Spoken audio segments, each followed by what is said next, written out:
Agora no Conexão Poder, eu entrevisto a promotora de justiça, Gileade Maia. Ela que é coordenadora do Núcleo Vida Plena do Ministério Público. Doutora, seja muito bem-vinda ao Conexão Poder. É sempre muito importante a gente falar de questões que fazem parte do cotidiano das mulheres, das crianças e de todo cidadão. E quanto mais informação, eu acredito que mais qualidade de vida e menos violência a gente tem neste mundo, né, que a gente está inserido. Obrigada, Ana. Para mim é uma satisfação estar aqui com você para falar de um tema que hoje se faz tão relevante, né, para a população mato-grossense, em razão dos índices de violência contra a mulher que nós enfrentamos, e também porque é um tema muito caro para mim, né, em razão da minha profissão como promotora de justiça, do contato que tenho com essas mulheres que sofrem violência. Doutora, me conta um pouquinho da sua trajetória. São quantos anos de Ministério Público? Quais as comarcas, os municípios pelas quais, né, você passou? Quais temas fizeram muito parte da sua carreira? Eu estou aqui no Mato Grosso há 16 anos, atuando como promotora de justiça. Você é de onde? Eu sou mineira. Mineira. Mas morava em Rondônia antes de vir para cá, que também foi um estado que me acolheu a minha família, mas eu sou verdadeiramente apaixonada pelo Mato Grosso, por Cuiabá, muito especialmente, porque fui muito acolhida aqui, né, e porque através do meu trabalho eu consigo ter contato com pessoas e, enfim, dar a minha contribuição para melhorar a vida das pessoas. Isso me satisfaz muito como ser humano, me realiza. Atuei nas cidades de Dom Aquino, Jucimeira, Ponte Lacerda, também um período muito curto em Várzea Grande, Cáceres e agora em Cuiabá, já há quase 5 anos. Trabalhei sempre como promotora na área criminal e sempre enfrentando violência doméstica e familiar contra a mulher. São municípios desafiadores, Várzea Grande pela tamanho populacional, Cáceres, que é perto de região, né, ali de fronteira. Tanto Ponte Lacerda como Cáceres, como você bem lembrou, são cidades de fronteira seca, né? Então ali a gente tem crimes de tráfico de drogas muito presentes, mas também sempre, infelizmente, a violência contra a mulher. Então tive essa experiência durante toda a minha carreira e agora aqui em Cuiabá, quando eu cheguei, logo depois eu assumi uma coordenação, o Centro de Estudos Operacionais sobre Estudos de Gênero Feminino. E ali a gente contribuiu muito para implementar um projeto que hoje é o nosso carro-chefe, que é o projeto Calhandra. É um projeto maior que dentro dele nós temos várias ações. Uma delas é o Espaço Calhandra. Começou em 2022. Foi inaugurado o Espaço Calhandra em 2022. E é muito importante, né? A gente entende como algo bastante relevante, porque a violência contra a mulher, Ana, ela tem um marcador muito específico, muito claro, que diferencia essa vítima das outras vítimas. A vítima da criminalidade, de um modo geral, ela tem um anseio muito grande por justiça, né? Ela chega ali, quando chamada para falar sobre o crime, querendo justiça, querendo, via de regra, a punição do agressor, que é onde, na visão dela, ali reside a justiça. A vítima da violência doméstica, não. Ela não chega com sangue nos olhos, né? Ela chega com lágrimas nos olhos porque ela tem um vínculo afetivo com o agressor. Isso faz dela uma vítima muito diferenciada e requer de nós que lidamos com essa mulher, com essa vítima, também um olhar diferenciado para compreender que para ela é muito difícil falar da vivência que a fez vítima. Porque a pessoa que é o seu algoz também é o pai dos seus filhos, é a pessoa que ela escolheu para dividir a vida, né? E a intimidade, que teve planos. Então é muito difícil falar sobre a violência. Ela precisa de uma compreensão, de um não julgamento, de um lugar acolhedor e também de pessoas preparadas, né, nas múltiplas disciplinas para fazer essa oitiva, essa escuta. É um despir da alma, né? Quando a mulher chega, além de muita dor, é como se ela fosse sendo desnudada na sua alma, porque é muita intimidade e é muito julgamento, doutora. Hoje mesmo, quando a gente abre a rede social e observa os comentários diante de uma notícia de uma mulher que não quis, né, dar sequência no processo em relação, ou aquela agressão já seria a quarta ou quinta e anteriormente ela não tinha denunciado, o quanto mulheres ainda julgam outras mulheres que a gente pode fazer para modificar tudo isso? Antes, claro, que eu quero saber mais do Espaço Caliandra. O Espaço Caliandra, ele contempla um espaço físico. Fica onde? Fica na sede das promotorias aqui de Cuiabá, que é lá ao lado do fórum. Sim. E depois posso deixar aqui o telefone, Por nós favor. temos o WhatsApp também para facilitar essa interlocução com as mulheres e com a sociedade de um modo geral. Então as mulheres podem procurar esse espaço aberto, portas abertas. Podem procurar. No site do Ministério Público, nós temos uma outra ação do Projeto Caliandra, que é o Observatório Caliandra, que é também um espaço de interlocução com a sociedade e com as mulheres. Ele foi pensado, Ana, para trabalharmos a prevenção, a sensibilização da população em geral e a orientação das vítimas e das pessoas que têm contato com essas mulheres. E ali nós temos todas as informações sobre o Espaço Caliandra, os dados da violência aqui no nosso estado em tempo real. Então, vale a pena conhecer, né? É um espaço virtual no nosso site. E doutora, muitas vezes as vítimas, elas não estão sozinhas, elas estão com seus filhos. O Espaço Caliandra também acolhe as crianças, os familiares. Como é uma mulher que foi vítima de violência, ela está ali com 2 filhos menores, ela vai até lá e ela vai se deparar com quais serviços? Primeiro nós pensamos no nome, Caliandra, que vale muito a pena ser mencionado, porque é uma metáfora que tem a ver com a flor do cerrado, a nossa flor Caliandra, que ela é frágil, né? Basta um sopro assim, ela é aquela flor em forma de pompom, que você sopra, ela se desfaz, assim como a vida da mulher, né? Que deve ser resguardada, porque com um ato muito rápido ela pode se perder. Mas é uma flor bastante resistente, porque ela tem a capacidade de florescer em condições adversas, como o cerrado. Assim como a mulher, que é vítima de violência. Ela é resiliente, ela sofre calada durante anos, como você mencionou, né? Para depois fazer a primeira denúncia de uma violência que ela sofreu por 4, 5 anos, muitas vezes. Mas ela tem uma capacidade, uma força também de ressurgir quando ela é amparada adequadamente. Por isso que o espaço é muito importante. O espaço físico, como você bem lembrou, a vítima vem acompanhada de seus filhos, na maioria das vezes. Por isso é importante pensar nesse acolhimento também das vítimas indiretas, que são os familiares, os filhos. E também ter um espaço para a vítima poder falar das suas vivências, que é a sua intimidade, de forma também a resguardar o sigilo, que ela tenha ali um ambiente acolhedor para poder contar a sua história, né? E uma equipe multidisciplinar também é uma frente importante do Espaço Caliandra, porque hoje nós já sabemos que o direito ele é insuficiente para fazer esse enfrentamento. O profissional do direito é muito importante, porque a gente precisa cumprir as leis e atender essa vítima em seus direitos, mas também assistência social, as psicólogas que estão ali têm uma experiência e têm uma contribuição muito importante para fazer esse acolhimento. Então lá nós temos uma equipe multidisciplinar nesse espaço. E além disso, temos um protocolo de atendimento a essa mulher. E aí o nome, retomando o nome é importante para não ter o estigma. Porque quando ela entra lá, ela fala, eu tenho uma história para contar e eu gostaria de ir para o Espaço Caliandra. Ela não é encaminhada para a sala da violência doméstica. Né? Ela é encaminhada para o Espaço Caliandra, as pessoas já estão preparadas para fazer a condução dessa mulher e aí ela está com a equipe que está também preparada para ouvi-la. Isso evita o estigma e a revitimização, porque a mulher é muito julgada, né? Nós temos a tendência a transferir para a vítima as nossas vivências, quando na verdade cada uma tem uma história, tem o seu momento para denunciar, que é algo muito difícil para a vítima, né? E como a rede de apoio, quando ela é estruturada e a mulher consegue perceber essa rede de apoio ou se sentir inserida nessa rede de apoio, ela salva vidas. A rede de apoio, muitas vezes, eu tive a experiência de fazer círculo de construção de paz em determinados bairros, fazendo fortalecimento dos vínculos comunitários.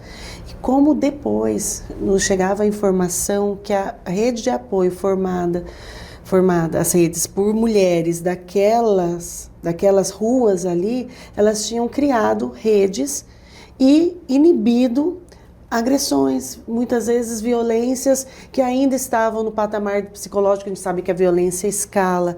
Então a rede de apoio, doutora, sim fundamental para que a mulher se sinta fortalecida? Fundamental para essa transformação. Hoje, além do vínculo afetivo com o agressor, dependência econômica e outras razões, uma razão também muito significativa que evita a vítima de fazer a denúncia, que traz a subnotificação, a cifra negra na violência doméstica que nós sabemos que existe, é a falta de confiança no sistema de justiça. Porque a mulher foi muito julgada, muito revitimizada, né? Hoje a gente combate isso e procura oferecer uma experiência diferente para essa vítima. Mas é verdade que aconteceu e isso feriu a confiança da vítima no sistema de justiça que a gente está recuperando. Mas quando ela é atendida adequadamente, acolhida, orientada, ela se transforma em um agente de transformação social. Porque ela passa a confiar no sistema de justiça, conhece a lei, sabe que funciona e ajuda outras mulheres. Então é isso que a gente observa todos os dias. A vítima que se permite ser amparada, né, e que recebe o tratamento adequado, ela além de ser resgatada, ela resgata outras mulheres. Ela contando a própria história, ela fortalece outras mulheres para que quebrem o ciclo da violência. No Observatório Caliandro, nós temos uma outra parte que é justamente apresentar os depoimentos das mulheres que sofreram violência e como a fênix ressurgiram das cinzas. Isso é importante porque mostra para a sociedade que nós temos a lei e que ela funciona, né? Nós tivemos aí anos de banalização da lei em relação à punição do agressor, isso é verdade. Sim. Mas também temos casos em regra, funciona.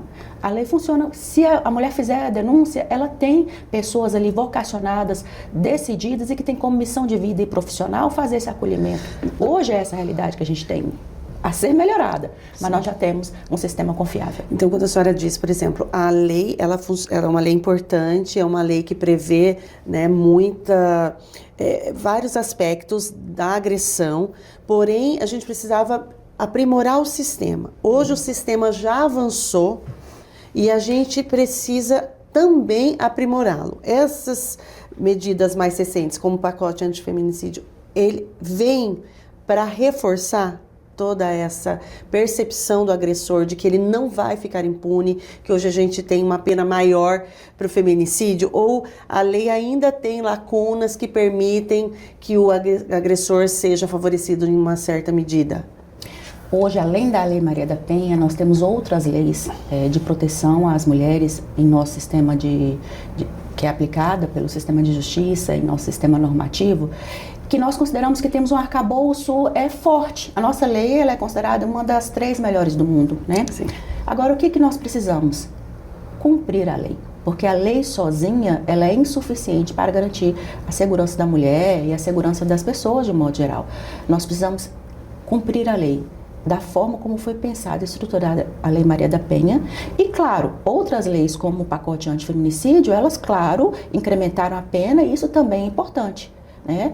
Por quê? Porque passa a mensagem adequada para a sociedade de que nós não toleramos mais a violência contra as mulheres e que se ela for praticada, o Estado fará uma resposta à altura da violação de direitos humanos, que é uma violência contra a mulher. Então, sim, é muito importante, mas é insuficiente. Nós precisamos estruturar as varas e, além do investimento econômico, também o investimento nas pessoas, principalmente. Para poder trabalhar nas escolas durante todo o ano o enfrentamento à violência contra a mulher. É dessa forma, trabalhando dia a dia, que nós vamos mudar a cultura. Além de estruturar as varas também especializadas, né? Que hoje estão assoberbadas. Que é importante, porque muitas vezes eu faço entrevistas, quer dizer, em todas as minhas entrevistas eu faço abordagem desse tema, seja com prefeito, deputado, senador, porque é um tema urgente em Mato Grosso, no país, no mundo, mas enfim, eu fico até repetitiva, mas é uma causa, é algo que é compromisso com o ser humano e com as mulheres. E aí, fala-se muito em estruturar delegacias, estruturar aqueles núcleos.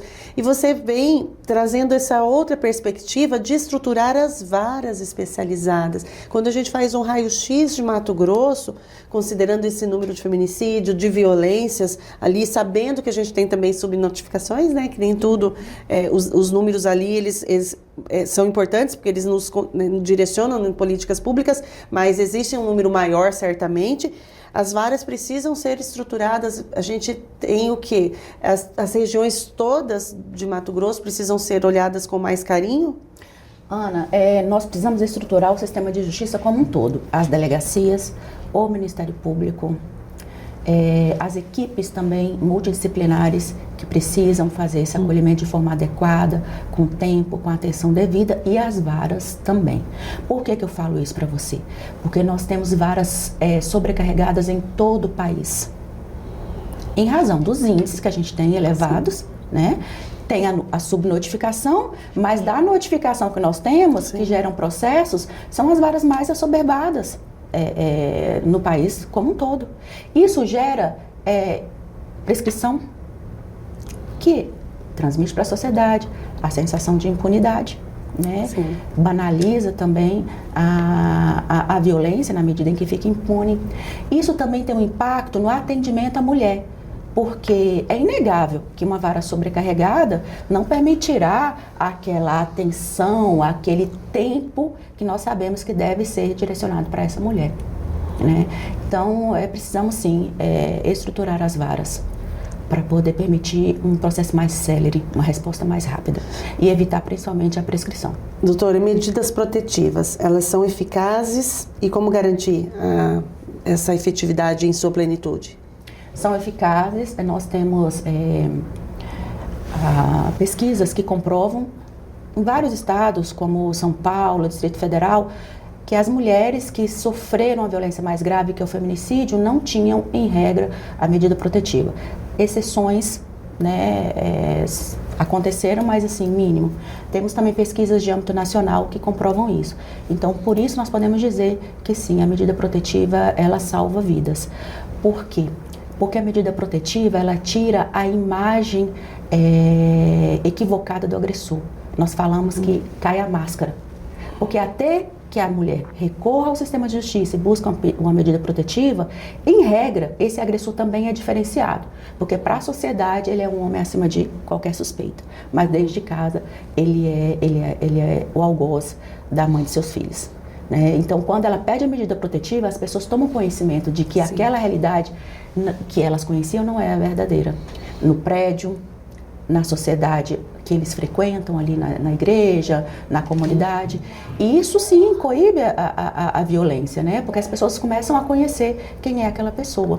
E também o acompanhamento que nós temos com a Patrulha Maria da Penha, que tem feito um trabalho aqui em nossa cidade muito, muito bonito, eficaz. Temos pesquisas também demonstrando isso, de resultados desse trabalho de acompanhamento da Patrulha Maria da Penha. Por isso nós afirmamos, sem dúvida nenhuma, que salva vidas.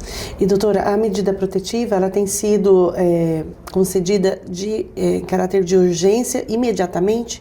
Ou está tendo uma espera? As mulheres pedem a medida protetiva? Ou como acontece essa liberação? É muito rápido. O juiz tem um prazo de 48 horas para poder dar a decisão, mas ela sai muito antes disso. No mesmo dia, aqui em Cuiabá. Então, nós temos juízes, apesar de falar, né, sobre a necessidade de estruturar as varas, nós temos juízes vocacionados, dedicados, que se esmeram diariamente no combate a esse mal, né, a essa chaga social. E são juízes que nos orgulham muito. Sim, todos eles. Eu percebo, fazendo entrevistas, né, com muitos juízes, promotores, delegados, que uma vez tendo essa proximidade, atuando com o tema, não mais se distancia. Pode até ir para outra vara, né, trabalhar em outro, né, âmbito enfim, muda de delegacia, de especialização, mas esse compromisso com a violência doméstica, ela persiste. E isso muda o ser humano. Eu vi uma vez, uns 2 anos, eu participei de forma online, remota, de um evento do Ministério Público. E tinha uma promotora que ela fez uma palestra tão incrível que ela dizia que o Ministério Público mesmo passava por uma autoanálise, em que cada promotor também estava se autoanalisando, porque foi feita uma pesquisa, identificado em peças, né, anteriores, ao longo do tempo, manifestações de machismo, e que o Ministério Público estava com a humildade de se olhar, né, cada ator nesse processo, para rever os seus conceitos no sentido de avançar, que uma vez tendo proximidade com o tema da violência contra a mulher, não mais se distancia. Você pode até caminhar por outros caminhos, mas essa causa, essa bandeira continua com a pessoa. Então, nós falamos que a violência contra a mulher, ela é estrutural porque ela está presente. na comunidade, nas escolas e nas instituições. Então é inegável que no Ministério Público, no Judiciário, em todas as instituições também existe o machismo, né? É algo que a gente precisa ter atenção todos os dias, se policiar, porque... Até nós mulheres, né? Até nós mulheres. Então nós temos sim essa consciência, né? Temos esse trabalho externo e interno também de sensibilização. E aí, quando a gente fala sobre a violência estrutural e reconhece isso, né, e passa a atuar nessa área da violência doméstica, a gente tem uma vivência diferente, porque lidar todos os dias com as dores dessa mulher, dos filhos, né, que nunca mais serão os mesmos quando eles vivenciam a violência, com as vítimas indiretas. Então, tudo isso é muito impactante. A gente realmente não sai, eu falo, ileso dessa vivência. Sentimos sim a dor da vítima. E doutora, nós temos as mulheres cis e as mulheres trans. As mulheres trans, elas também estão encorajadas a denunciar a violência que sofrem, porque a gente sabe por meio de pesquisa, de relatos, o quanto elas são machucadas, violentadas, reprimidas e invisibilizadas na sociedade. O Espaço Caliandra também trabalha com as mulheres trans, tem um olhar sensível para essas mulheres que precisam de muito apoio, e a gente precisa cada vez mais falar sobre isso, porque não é aceitável que no mundo de hoje mulheres sejam mulher, e elas precisam ter o direito de ser quem são.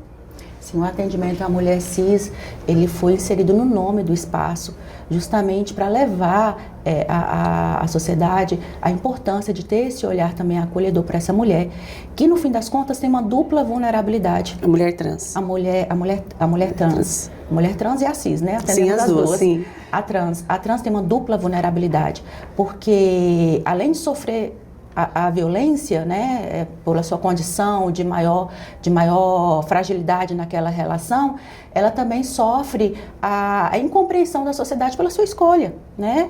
E isso faz dela também uma vítima maior em nosso país. Nosso país também é o país que mais agride mulher trans, que mais mata mulher trans. Então tivemos esse cuidado e sim, temos um olhar para essa mulher, assim como para a mulher cis, né? Sim. E doutora, a gente falando bastante, né? A gente falou bastante aqui sobre a questão do agressor, da legislação, da penalização, e a senhora pontuou a questão da educação também, da importância da educação. Tempos atrás, em julho, eu fiz uma entrevista com o secretário Alan Porto, secretário de Estado, e ele disse que há um movimento de inserir na grade curricular a questão da violência doméstica de modo transversal, para que em todas as disciplinas esse tema pudesse perpassar, para que se tornasse de forma muito natural essa compreensão nas crianças e nos jovens. E eu perguntei isso a ele porque em todas as entrevistas, né, as quais eu faço, a educação é uma chave apresentada como solução, né, uma possível solução para essa violência, um caminho importante. Por outro lado, existem muitas ações sociais, de projetos sociais, de instituições, como a Lírios, por exemplo, que vai para dentro da escola, e de outras instituições que atuam nesse sentido. Isso é urgente? Amarrar todas essas ações, muitas vezes soltas no sentido de não estarem tão integradas, mas integrar todas essas ações e ter na grade curricular da educação estadual, da política pública da educação, essa abordagem? Urgente, e realmente é algo que fará a diferença. Por quê? Porque onde existir mulher, pode existir violência.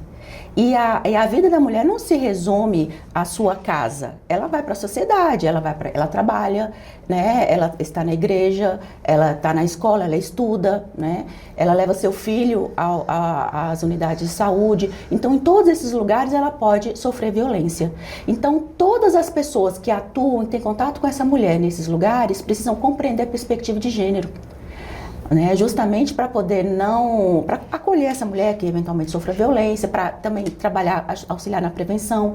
Por isso que essa transversalidade precisa ser reconhecida ao ponto de aplicarmos projetos como esse, que eu pensei bastante relevante. Quanto mais jovem a criança tem contato e respeito pela diversidade e o respeito ao ser humano, mais ele traz dentro dele como um valor, para que não repita uma violência. Porque é muito difícil, eu imagino, uma criança que viva num ambiente violento de família, fazer diferente.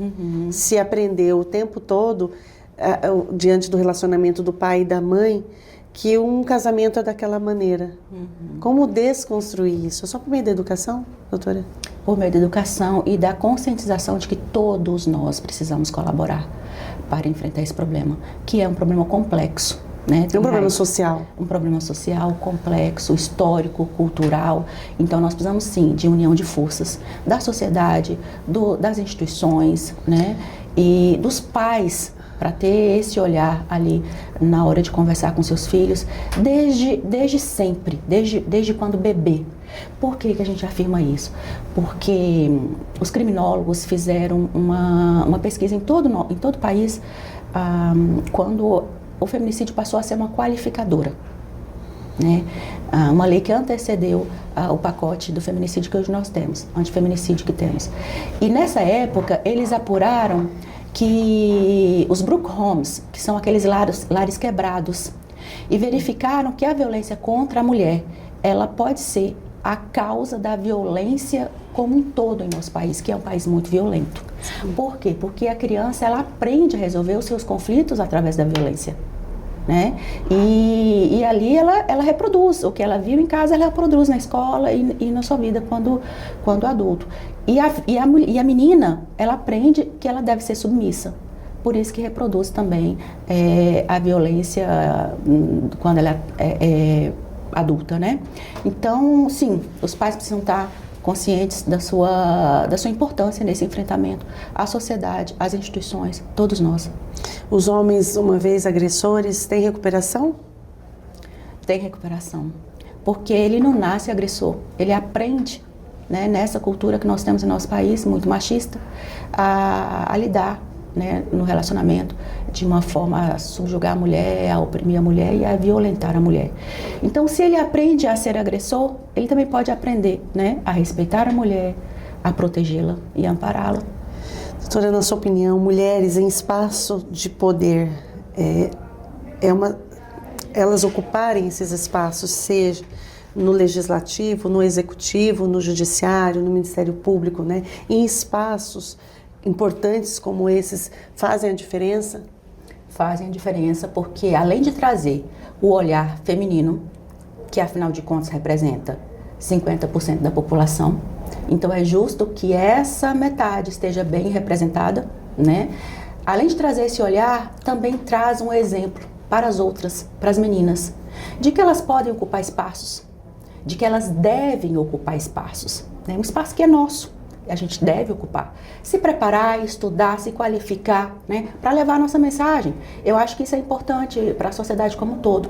Nós precisamos dos homens, mas precisamos muito das mulheres no espaço de poder, no espaço de comando. Doutora, pensando aqui, né, você chegou, tem 16 anos no Ministério Público, jovenzinha, né, numa cidade no interior de Mato Grosso, passou por situações em que muitas vezes, por ser mulher, não teve de imediato a credibilidade que a sua função lhe traz. Você sabe que sobre isso eu tenho um depoimento assim, bastante específico. No início da minha jornada como promotora de justiça, eu não percebia muito machismo. Eu fui percebendo à medida que eu fui aprofundando os estudos sobre o tema. Porque aquele micromachismo, que é o que alimenta a violência contra a mulher, né? A gente tem que combater por causa disso. Sim. O micromachismo, que é aquela interrupção da fala feminina, que é explicar o que a mulher falou, que é lançar sobre ela um olhar de julgamento muito rigoroso quanto às vestes. Sim. Né? Então, tudo isso eu não percebia em relação a mim. né? Eu fui percebendo à medida que eu fui tendo contato com as mulheres, ouvindo as suas histórias e aprofundando os meus estudos em relação aos gêneros. E aí, com o tempo, trazendo, modificando até consciência. A postura. A atenção das pessoas a esse tema traz consciência, né? E nos possibilita uma visão mais clara sobre o que acontece. Porque senão tudo vai banalizando. Em uma mesa de refeição familiar, por exemplo, é natural as mulheres serem interrompidas e explicadas, né? Sendo sempre explicadas em suas falas. E muitas desistem até de falar, porque fica tentando e não consegue, vai desistindo de ocupar os espaços. E com isso, ela deixa de ter voz, ela deixa de ter vez, ela deixa de ser respeitada. Ela se prepara para enfrentar outras violências, né? Porque essa também é uma violência. E vai alimentando, né? Por isso que eu falo que o micromachismo, ele alimenta a violência mais grave. Ele tem que ser combatido por essa razão. E não deve ser banalizado. Respeitar a mulher, né? A sua história, a sua voz, a sua vez, é só isso. E essa sua força vem também do histórico familiar, porque antes da entrevista a doutora me contou que a mãe dela foi vereadora em Minas Gerais e depois ela foi para Rondônia, foi vereadora novamente, e é algo desafiador para a mulher, né? A gente sabe que a campanha para vereador é muito acirrada. Depois, todo o processo do mandato, ele é acirrado. Agora mesmo a gente vai ter na próxima semana um evento falando sobre violência de gênero na política, violência política de gênero ali, e vai propor para as câmaras municipais para que tenham suas procuradorias da mulher, justamente para fortalecer as mulheres, as vereadoras mulheres também, para que tenham mais força para enfrentar uma pré-campanha e chegar na campanha. Então, quando você traz essa sua história familiar, foi muito importante na sua vida ver a sua mãe passar por esses espaços de poder e ter essa articulação e ser reconhecida pelo mérito, pelo trabalho dela. Foi. Minha mãe foi uma desbravadora, né? Ela foi a primeira vereadora do município chamado Pavão, muito pequenininho, o que torna ali a disputa ainda mais acirrada em Minas Gerais, e em uma época muito mais difícil, porque se hoje é difícil, né, ser mulher, fazer valer nossos direitos todos os dias, imagina naquela época, era mais difícil ainda, quando não contávamos com as leis que hoje a gente tem, com a compreensão que nós já avançamos, temos um caminho ainda imenso para percorrer, mas já podemos dizer que avançamos, sim. Na época da minha mãe era mais difícil, e ela foi eleita, é uma pessoa muito simples, não estudou tanto, mas ela tem um olhar diferenciado para o ser humano. Por isso é motivo de orgulho para todos nós. Foi 2 vezes. Olha que chique, que coisa boa. Foi eleita 2 vezes. É uma referência importantíssima, todas as vezes né? que candidatou. Olha só. Doutora, você também é autora deste livro, A Mediação Restaurativa e a Violência Doméstica. O que te motivou a escrever este livro e abordar, né, sobre essa perspectiva? Então, eu atuo nessa área da violência contra as mulheres. Durante toda a minha carreira eu atuei nesse enfrentamento, e a gente percebe que a mulher, ela não tem um espaço para contar a sua vivência da forma como deveria, e temos também uma sensação de impunidade por conta da prescrição que eu mencionei, e também porque a vítima, ela muitas vezes muda o seu relato. Ela vai até a delegacia, denuncia, passado alguns meses, ela, quando não atendida, né, num prazo adequado, ela tende a retroceder no seu relato, e isso gera também impunidade.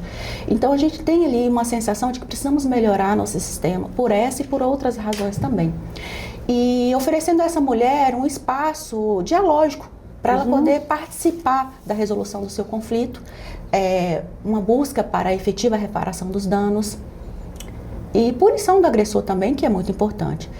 E então, por isso, eu pesquisei a mediação restaurativa como uma possível ferramenta, né, para contribuir nesse sistema. Mas a conclusão, essa aí é fruto do meu mestrado, esse livro, Vem aí o doutorado. Foi de que agora, no momento em que nós estamos, a mulher não tem um ambiente para poder fazer, para participar da mediação restaurativa da forma como deve ser, porque lhe falta autonomia e principalmente a perspectiva de gênero nos projetos que eu pesquisei. A perspectiva de gênero não é uma exigência clara nos processos de mediação restaurativas que eu tive contato, e precisa ser, justamente porque é um conflito diferenciado pelo vínculo afetivo da vítima e o agressor, pela dependência econômica, por várias razões que nos permitem dizer que, em regra, ela não tem autonomia frente àquele agressor. Então, a conclusão nesse trabalho foi essa, mas eu prossigo nessa pesquisa e agora, no doutorado, eu pesquiso sobre a possibilidade da suspensão condicional do processo, também como uma medida, né, a alternativa a esse enfrentamento. E quando a senhora diz a questão da autonomia, é possível a gente percorrer um outro caminho para que ela tenha autonomia. Nós precisamos ter um sistema preparado para atender essa mulher e uma compreensão de que é um conflito diferenciado, com uma vítima diferenciada e com um agressor também diferenciado, né? Garantindo a essa mulher assistência jurídica, atendimento e contato com pessoas que saibam da sua maior vulnerabilidade, né? Então, a CEDAW, que é uma normativa internacional sobre esse tema, é um tratado internacional que o Brasil é signatário. Ela traz uma recomendação geral que nos diz o seguinte: em regra, essa mulher não deve ser encaminhada para métodos alternativos de resolução do conflito. Ela deve ser encaminhada para um sistema de justiça, para a aplicação do processo penal, que vai levar à resolução daquele conflito, para a punição ou para a absolvição do agressor, conforme as provas. Por quê? Por conta dessa maior vulnerabilidade da vítima. Mas ela diz que, excepcionalmente, quando atendido vários requisitos, poderia ser a vítima encaminhada. E o principal é garantir a essa mulher uma maior autonomia, garantir que ela tenha autonomia naquela negociação, né? Naquela mediação. Que ela tenha contato com pessoas que tenham perspectiva de gênero, que entendam a situação peculiar, né, daquele conflito, daquela mulher e daquele agressor. Várias recomendações. Para que ela se sinta realmente acolhida, com a percepção de justiça segura, porque muitas vezes persiste a insegurança mesmo ao fim de um processo. É porque o método alternativo também, da forma como ele vem sendo aplicado, ele leva à banalização da lei. Por quê? Porque, em regra, um pedido de desculpas ou reparação mínima já são suficientes para solucionar o conflito. Isso passa para a sociedade, para a própria mulher, de que aquela violência que ela sofreu é uma violência de suma menos importância, quando nós sabemos que é justamente o contrário, uma violação de direitos humanos. E o Estado precisa dar uma resposta. Por isso que a resolução daquele conflito, por esses métodos, podem passar para a sociedade essa mensagem de que é algo menor, né, de que é algo pequeno, de que não precisa de um Estado receber aquele conflito, avaliar aquele conflito e dar uma resposta à altura.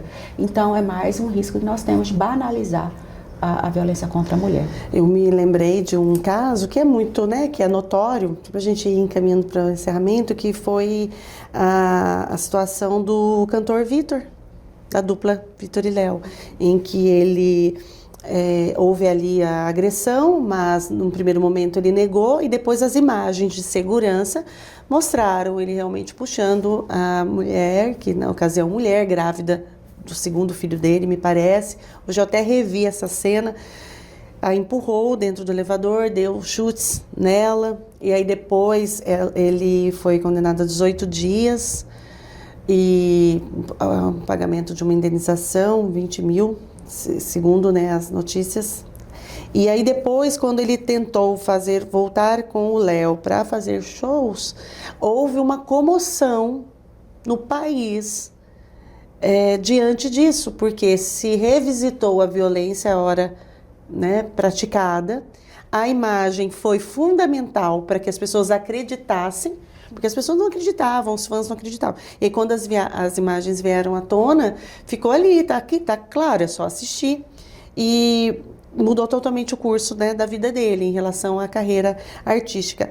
Essas imagens, doutora, hoje, quando a mulher por muito tempo foi desacreditada nas suas falas, por muitas vezes, considerando que no ambiente doméstico é o ambiente que mais pratica violência, e os homens estão tão audaciosos que eles já começam a praticar no percurso, porque quantas câmeras de elevador, de rua, de hall, estão captando as imagens de violência contra a mulher. Eles negam e as imagens estão ali para atestar. Isso fez muita diferença? A senhora que é uma estudiosa desse tema? Fez e faz todos os dias, porque a mulher, ela se culpa pela violência que ela sofreu e a sociedade também a culpa e desacredita da fala da mulher, né? Então as imagens, assim como o caso do cantor Vitor, também no caso do DJ Ives, foi exatamente a mesma coisa. Ele negou quando as imagens vieram, aí não restou dúvida de que realmente havia violência, houve a violência.